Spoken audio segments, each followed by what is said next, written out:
Guys, welcome back to my YouTube channel. ಇವತ್ತು ನಾನು tomato ಚಟ್ನಿನ ಯಾವ ಥರ ಮಾಡ್ತೀನಿ ನಾನು ಅಂತ ನಿಮ್ಗೆ ತೋರಿಸ್ತೀನಿ.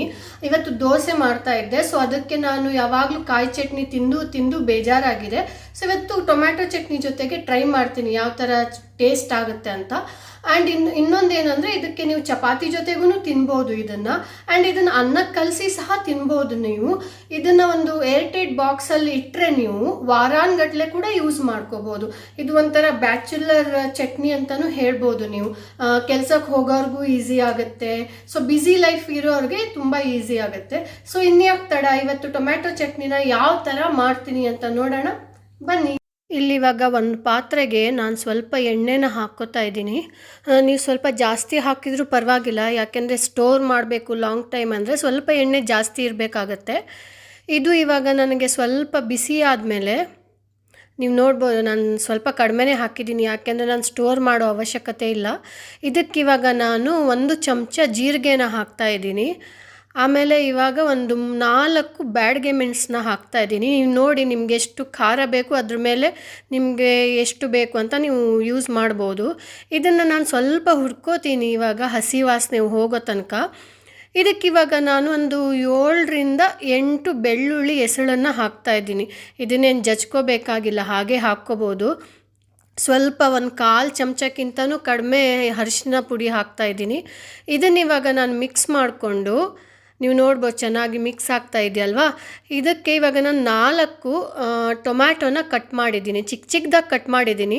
ಇಷ್ಟು ಏನು ಚಿಕ್ಕದಾಗಿ ಕಟ್ ಮಾಡಬೇಕಾಗಿಲ್ಲ, ಯಾಕಂದರೆ ಇದನ್ನು ನಾವು ರುಬ್ಕೋಬೇಕಲ್ವಾ. ಸೊ ಅದಕ್ಕೆ ನಿಮ್ಗೆ ಯಾವ ಸೈಜಲ್ಲಿ ಬೇಕು ಆ ಸೈಜಲ್ಲಿ ನೀವು ಕಟ್ ಮಾಡ್ಕೋಬೋದು. ನನಗಿದು ಅಭ್ಯಾಸ, ಅದಕ್ಕೆ ನಾನು ಸ್ವಲ್ಪ ಚಿಕ್ಕದಾಗೇ ಕಟ್ ಮಾಡ್ಕೊಂಡಿದ್ದೀನಿ. ಇದಕ್ಕೆ ಇವಾಗ ನಾನು ಒಂದು ಸ್ವಲ್ಪ ಅಂದರೆ ಸ್ವಲ್ಪ ಉಪ್ಪನ್ನ ಹಾಕ್ತೀನಿ, ಯಾಕೆಂದರೆ ಉಪ್ಪು ಹಾಕೋದ್ರಿಂದ ಟೊಮೆಟೊ ಬೇಗ ಬೇಯ್ಕೊಳ್ಳುತ್ತಂತೆ.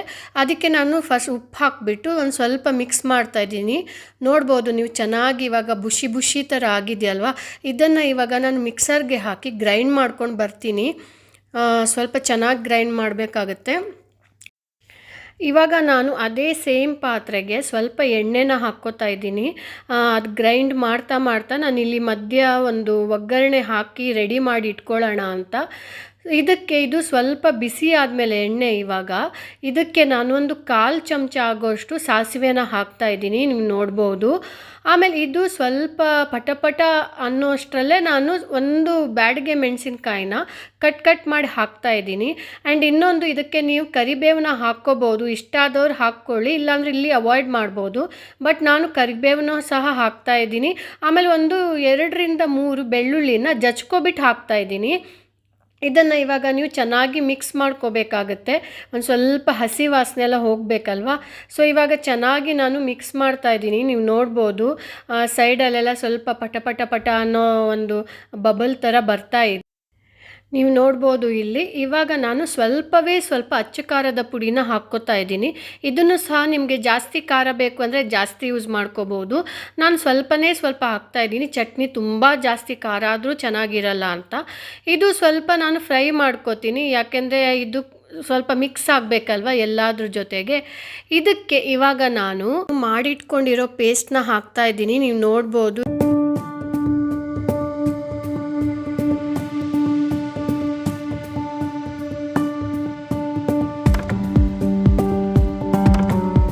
ನಾನು ಚೆನ್ನಾಗಿ ಮಿಕ್ಸ್ ಮಾಡ್ತೀನಿ, ನೀವು ನೋಡ್ಬೋದು ಎಷ್ಟು ಚೆನ್ನಾಗಿ ಮಿಕ್ಸ್ ಆಗಿದೆ ಅಂತ.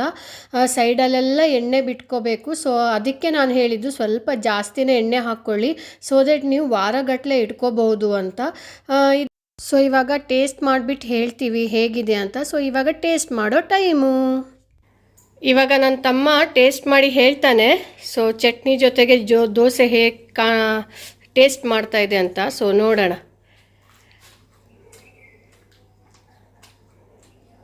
ತುಂಬ ಚೆನ್ನಾಗಿದೆ. ಇದು ಮೋಸ್ಟ್ಲಿ ಬಂದು ಆಂಧ್ರ ಸ್ಟೈಲು ಅಥವಾ ತಮಿಳ್ನಾಡು ಸ್ಟೈಲ್ ಇರಬೇಕು. ಎಕ್ಸಾಕ್ಟ್ಲಿ. ನಾನು ಇನ್ನೂ ತಿಂದಿರಲಿಲ್ಲ, ಇವಾಗ ಟ್ರೈ ಮಾಡ್ತಾ ಇದ್ದೀನಿ. ನಾರ್ಮಲ್ ಆಗಿ ನಾನೊಂದು 3 ದೋಸೆ ತಿಂತೀನಿ, ಇವತ್ತೊಂದು 7-8 ದೋಸೆ ತಿನ್ನೋಣ ಅಂತ. ಅಷ್ಟು ಚೆನ್ನಾಗಿದೆಯಾ? Okay, thank you.